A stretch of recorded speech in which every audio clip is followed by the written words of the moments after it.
Good afternoon, good evening, whenever this greets you. Hopefully it's daytime. We're going to call this 10 qualities of a good friend.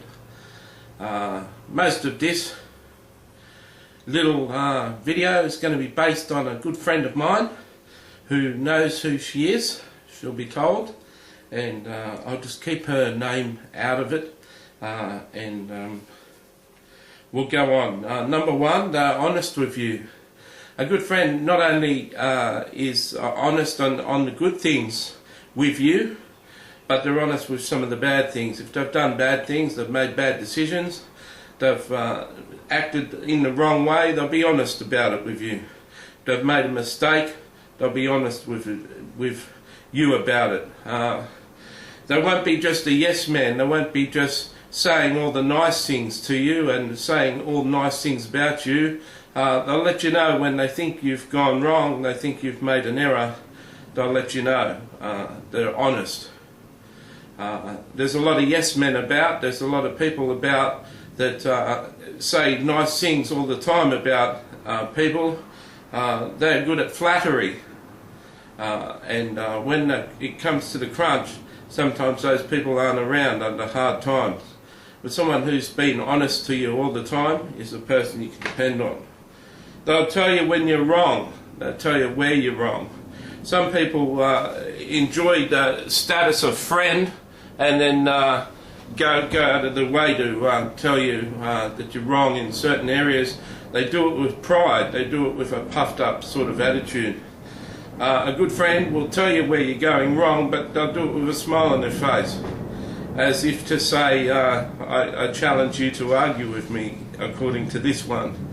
They'll do it with a laugh and a smile and tell you, you're wrong. Doesn't matter, you're wrong. And this good friend of mine does that. Number three, they'll listen to you. If you know me in person, I'm one that speaks a lot, and I can speak a lot, and that's chased to some trauma in my past and stuff, and hopefully that'll get better in the future where I won't feel the need to speak a lot. But a good friend will listen to your stories and they'll listen to you. This person has certainly proven that. Number four, they'll love you for who you are. A lot of people are full of judgment. A lot of people, before you've become close to them, before you've spent hours with them and a lot of time with them, they're trying to change you. They're trying to tell you what you need to change and need to do differently, and how to act differently, and what you need to do. They haven't essentially bought the right to even be telling you what to do. A person who loves you, who's a proper friend, they'll love you for who you are today.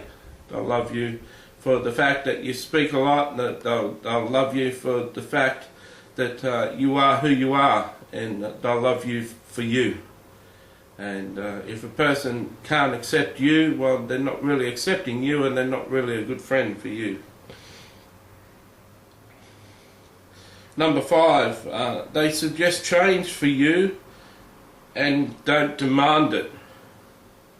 A lot of friendships demand change. A lot of people in friendships and relationships demand change in the person that they're with. A good friend will suggest change for you to make, but won't demand it has to happen.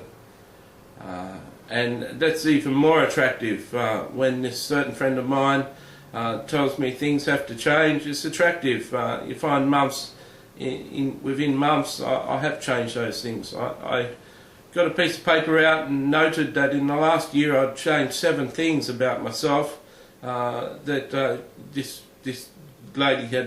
girl had suggested.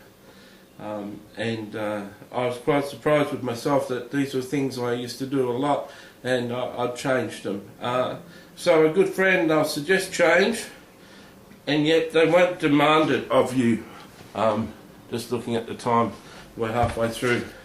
Okay, number 6, they'll tell you all about their life. They'll open up to you. There's a lot of people who've got so-called friends, and they don't know anything about their friend.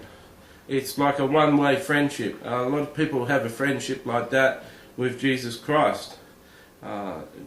Jesus seems to know all about them, but they don't know anything about Jesus. They don't know his life and his pain and the things he's going through and his struggles in heaven. All they know is a biblical Jesus, what was 2,000 years ago, but they don't know a current Jesus. Well, the same is true with a good friend. You should know about your friend. You should know about their challenges and their struggles and their life and things about them, and they should open up to you. When they're vulnerable, you should be one that they run to. I'm happy to say that even though she's been vulnerable and run to me, I haven't answered my phone. So that's no good, hey? Okay, number 7, they ask for your advice and often act on it. A good friend isn't just a yes man, like I say. When they've got decisions to make and they want to make major life decisions, they come and ask you for your advice. And a good friend, different to a silly friend or different to a person who really isn't your good friend, they won't just ask advice and then go ahead and do their own thing. They'll ask advice of their friends and then act on that advice and do those things.